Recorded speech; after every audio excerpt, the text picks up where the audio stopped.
नमस्कार स्टूडेंट्स। आज हम लोग एक नया टॉपिक कोयला और पेट्रोलियम का अध्ययन करेंगे।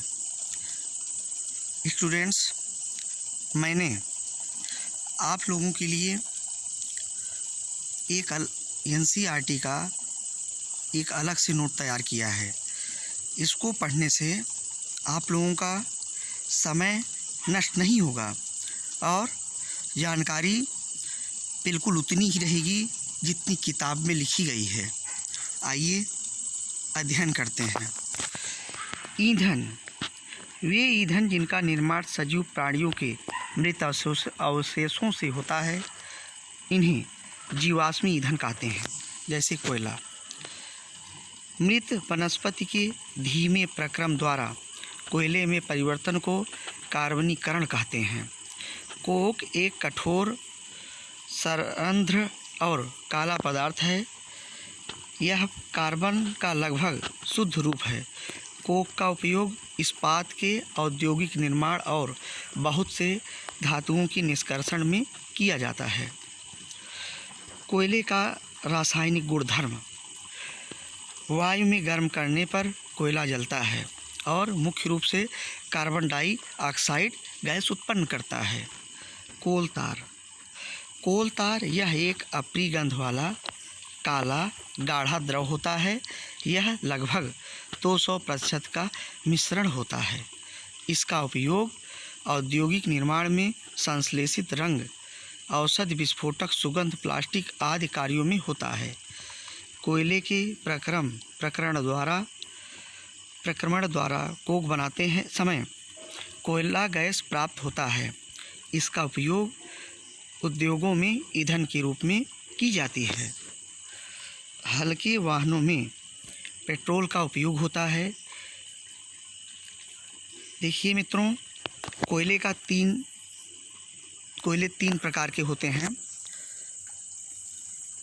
जिसमें बिटुमिनस पेट्रोलियम का एक उत्पाद है जिसे सड़क निर्माण हेतु उपयोग में लाया जाता है। आप लोगों ने सड़क निर्माण में डामर देखा होगा, ब्लैक कलर का, वही चीज़ बिटुमिनस। पेट्रोलियम को काला सोना कहते हैं। पेट्रोलियम का उपयोग विभिन्न उत्पादों में किया जाता है। इनका अपना बहुत अधिक व्यावसायिक महत्व है, इसलिए इसे काला सोना कहते हैं। पेट्रोलियम गैस पेट्रोल, डीजल, स्नेहक तेल, पैराफिन, मोम, कैरोसिन तेल आदि पेट्रोलियम के विभिन्न संघटक हैं जो पेट्रोलियम परिष्करणी से प्राप्त होते हैं। पेट्रोलियम विभिन्न संगठनों को पृथक करने के प्रक्रम को परिष्करणी कहते हैं। पेट्रोलियम उत्पाद एक अन्य संघटक पैराफिन मोम है, जिसका उपयोग मरहम, मोमबत्ती और वैसलीन बनाने में किया जाता है। स्टूडेंट्स, ये वाली लाइन देखिए। मोम, आप लोगों ने वैसलीन लगाया होगा, मरहम ऑइंटमेंट का भी उपयोग किया होगा, तो मोमबत्ती भी जलाई होगी। तो आप लोग जान लीजिए, ये बात बहुत आवश्यक है। इसमें पेट्रोलियम का उत्पाद जो पैराफिन मोम होता है, उसका उपयोग किया जाता है। कोयला और पेट्रोलियम जीवाश्म ईंधन है। ये लाइन दोनों क्या हैं? जीवाश्म ईंधन है। इनके बनने में लाखों वर्षों का समय लग जाता है, जबकि इसी तरह अंधाधुंध उपयोग होता रहा तो ये 100 वर्षों में ही समाप्त हो जाएंगे। इनकी बनने की प्रक्रिया जटिल है, इसलिए जीवाश्म ईंधन समाप्त होने वाले प्राकृतिक संसाधन हैं।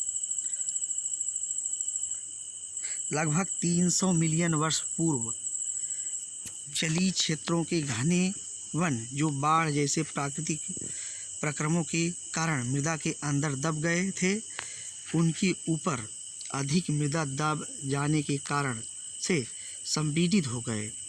जैसे जैसे वे गहरे होते गए, उनका ताप भी बढ़ता गया। उच्च ताप और ताप पर पृथ्वी के भीतर मृत पेड़ पौधे धीरे धीरे कोयले में परिवर्तित हो गए। यह प्रक्रम कार्बनीकरण कहलाता है। पेट्रोलियम का पेट्रोलियम का निर्माण समुद्र में रहने वाले जीवों से हुआ। यह वे जीव मृत हुए, इनके शरीर समुद्र के पेंदे में जाकर जम गए, फिर रेत तथा मिट्टी की तहों में ढक गए। लाखों वर्षों में वायु की अनुपस्थिति, उच्च दाब ने मृत जीवों को पेट्रोलियम में परिवर्तित कर दिया। भारत में पेट्रोलियम पदार्थों के संरक्षण PCRA पेट्रोलियम संरक्षण अनुसंधान सीमित है। मित्रों, इस तरह से आप लोगों का कोयला और पेट्रोलियम चैप्टर समाप्त हुआ। मैंने बहुत ही कोशिश से के साथ इस चैप्टर को या सभी चैप्टर को त्रुटि रहित बनाने का कोशिश किया है। उम्मीद करता हूँ कि आप लोगों के लिए ये चैप्टर उपयोगी साबित होगा। आज के लिए नमस्कार, मिलते हैं अगले चैप्टर में।